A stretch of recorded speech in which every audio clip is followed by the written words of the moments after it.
تو آئے ناظرین بڑھتے ہیں اپنے خاص خبر کی طرف۔ ہماری یہ خاص خبر ہے اس فتوے سے متعلق جس نے عالم اسلام کو غور و خوض کرنے کے لیے اور فکر کرنے کے لیے مجبور کر دیا ہے۔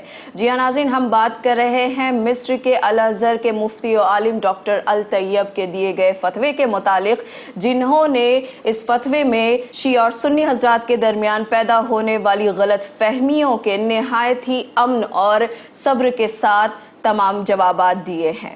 اس فتوے سے متعلق یہ بھی بات بتائی جا رہی ہے کہ یہ فتویٰ عالم اسلام کے لیے نہایت ہی تاریخ رقم کر دینے والا ہے، ساتھ ہی ساتھ ہر کسی کو آج ضرورت ہے اسے سننے اور اسے سمجھنے کی۔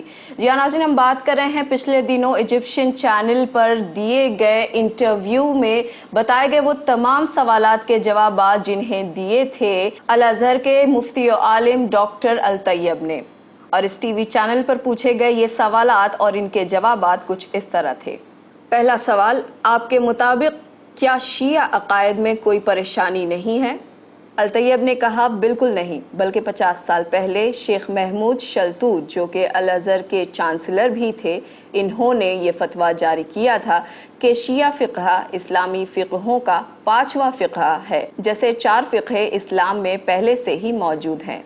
دوسرا سوال، ہمارے بچے شیعہ اسلام سے کافی متاثر ہو رہے ہیں، اسے اپنا رہے ہیں، ایسے میں ہم کیا کریں؟ ایسے بچوں کو اس فقہ کو اپنانے دیں، انہیں تبدیل ہونے دیں۔ کیا ہم کچھ کہتے ہیں جب کوئی مالکی یا حنفی جماعت کو چھوڑ دیتا ہے؟ یہ بچے بس 4تھے فقہ کو چھوڑ کر 5ویں فقہ کو اپنا رہے ہیں، جو کہ لائق تنقید نہیں ہے۔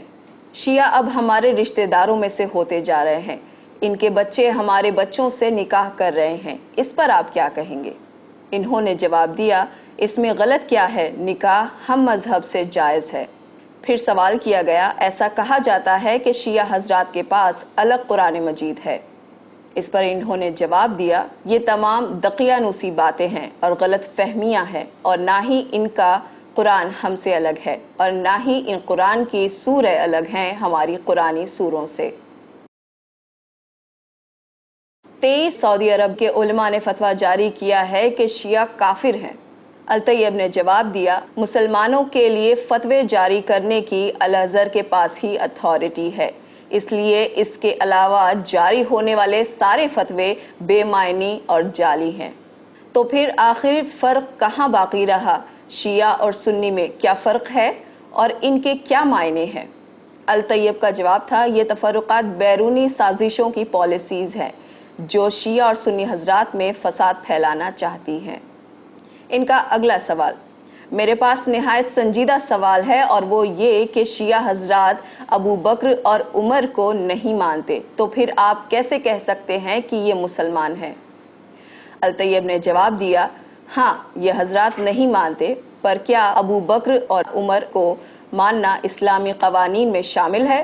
ابو بکر اور عمر کی کہانی تاریخی ہے، ان کا اسلام کے بنیادی عقائد و قانون سے کوئی لینا دینا نہیں۔ ان سوالات پر حیرت زدہ ہوتے ہوئے ایک اور سوال کیا گیا کہ شیعہ حضرات کا بنیادی مسئلہ ہے، اور وہ یہ ہے کہ شیعہ حضرات کہتے ہیں کہ ان کا امام وقت 1000 سالوں سے اب بھی زندہ ہے۔ الطیب نے جواب دیا، ہو سکتا ہے کہ وہ زندہ ہوں، کیوں، کیا یہ ممکن نہیں ہے؟ پر یہ کوئی ضروری نہیں ہے کہ ہم سنی حضرات بھی ان کی طرح اس پر عقیدہ رکھیں۔ آخر میں ان سے سوال کیا گیا، امام محمد تقی علیہ السلام کے حوالے سے رپورٹر نے پوچھا کہ شیعہ حضرات کا یہ بھی ماننا ہے کہ ان کے ایک امام کو امامت 8ویں سال میں ملی، کیا یہ ممکن ہے کہ 8 سال کے بچے کو امامت ملے؟ الطیب نے جواب دیا کہ اگر ایک نومولود بچہ نبی بن سکتا ہے جسے ہم نبی عیسیٰ کے نام سے جانتے ہیں، تو ایک 8 سال کے بچے کا امام بننا کیا مشکل و ناممکن ہے؟ اور یہ بات کوئی عجیب بھی نہیں، حالانکہ ہم اہل سنت حضرات اسے تسلیم نہیں کرتے، پر شیعہ حضرات کا یہ عقیدہ اسلام سے باہر کا نہیں ہے، اور نہ ہی اسلام کو اس سے خطرہ ہے، اور یہ حضرات مسلمان ہیں۔ اور اس طرح الازہر کے مفتی و عالم نے ان تمام جوابات کے ساتھ یہ ثابت کر دیا کہ اسلام میں صبر و تحمل اب بھی باقی ہے، اور اس میں اتحاد دنیا کے سامنے لانا نہایت ہی ضروری ہے۔